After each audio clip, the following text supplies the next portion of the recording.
Let's begin problem solving on motion in a plane, and the first topic that we'll solve a question on is distance and displacement.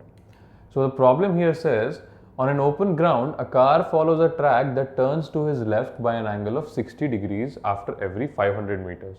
The car moves 500 meters and then turns at an angle of 60 degrees from its original direction of motion. Starting from a given turn, specify the displacement of the car at the third, sixth and eighth turn.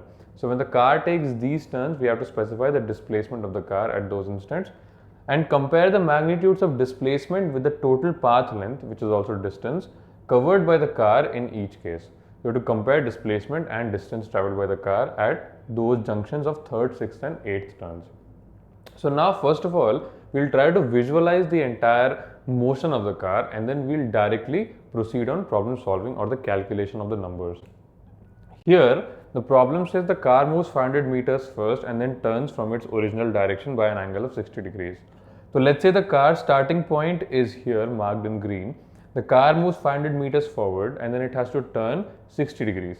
So the car turns 60 degrees from its original direction of motion and again moves 500 meters up. So this turn we label it as the turn 1 and then we label every turn in the same fashion.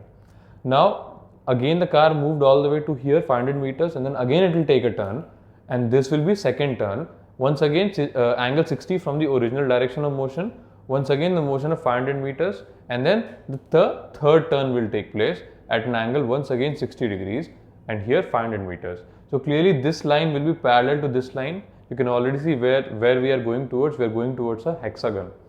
Now I have shaded turn 3 separately because we have to find the solution for this problem at turn 3. Now the car proceeds forward 500 meters and once again makes a turn of 60 degrees and moves 500 meters. So this is our fourth turn. Now once again from this direction of motion the car will turn 60 degrees and come all the way back to the starting point. This will be turn 5. So after turn 5 and after movement of 500 meters the car is back at exactly where it started.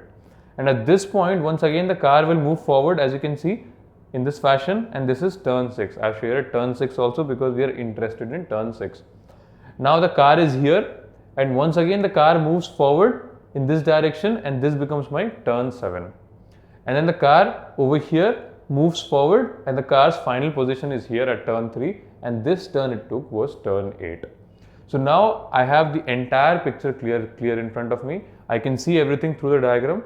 I am interested in calculating the displacement at turn 3, turn 6 and turn 8. Now this straight line will represent the displacement for turn 3. This straight line will represent the displacement for turn 8 and for turn 6 you can clearly see directly that the displacement is 0.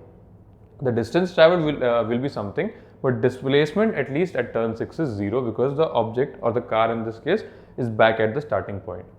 So let's begin solving our problem with turn 3, the displacement and distance traveled. So at turn 3 you can see the displacement will be given by this straight line here and the distance will be given by the sum of these three lengths because the particle started here, took a turn, then here and then took a turn and here. This is where he was at turn 3 and this is the distance that it covered.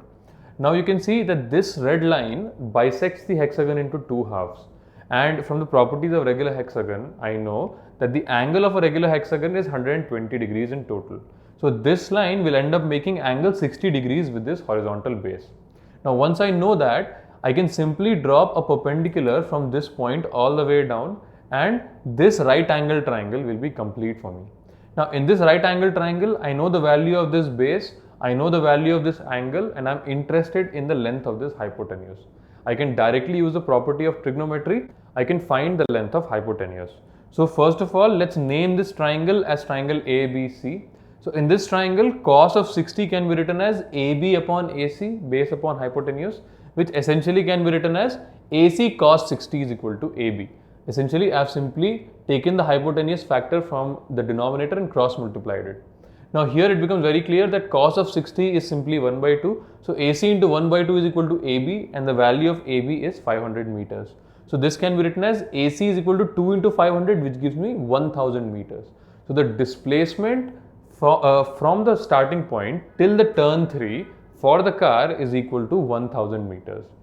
Now what is the value of distance travelled for the car? it will simply be this length plus this length plus this length, as I said before. So the distance traveled will be 3 times 500 meters, which can be simply given as 1500 meters. So this becomes our answer for the displacement and the distance values for turn 3. Now at turn 6, we are very sure that displacement is clearly 0, and the distance traveled will be equal to the length of all these lines, because turn 6 was attained when the object came back to the original point for the first time. So in that situation, displacement becomes exactly 0 and distance becomes 6 into 500, which is 3000 meters. Now let's move on to the next part of calculating displacement and distance traveled at turn 8.